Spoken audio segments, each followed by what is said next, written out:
અમદાવાદની 7th day સ્કૂલમાં એએમસીની સ્થળ તપાસ। અમદાવાદના ખોખરા વિસ્તારમાં આવેલી 7th ડે સ્કૂલ ફરી એકવાર ચર્ચામાં આવી ગઈ છે। આ વખતે ચર્ચાનું કારણ છે એએમસી દ્વારા કરવામાં આવેલી સ્થળ તપાસ। 2 વાર નોટિસ મોકલવા છતાં શાળા સંચાલકો દ્વારા કોઈ જ જવાબ આપવામાં નથી આવ્યો। ત્યારે એએમસીએ જાતે સ્થળ તપાસ કરી જરૂરી દસ્તાવેજ મેળવવામાં આવ્યા છે। એએમસી દ્વારા 7th ડે સ્કૂલને માત્ર ₹1 ટોકનના ભાવે જમીન ફાળવવામાં આવી હતી।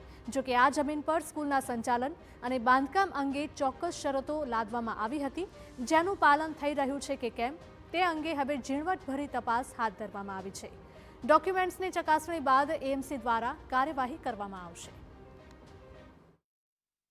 2 નોટિસ આપ્યા પછી આજે કોર્પોરેશનની ટીમ સ્થળ તપાસ કરવા ગઈ હતી અને જે જરૂરી દસ્તાવેજો ડોક્યુમેન્ટની માંગણી કરેલી છે એમની પાસે, અને જે દસ્તાવેજો બધું લઈને કાગળિયા જે જોવા એ લોકોએ પૂરા પાડ્યા છે એ કાગળિયાનો અભ્યાસ કરી આગળ ઉપરની કાર્યવાહી કરવાનો નિર્ણય કરવામાં આવશે।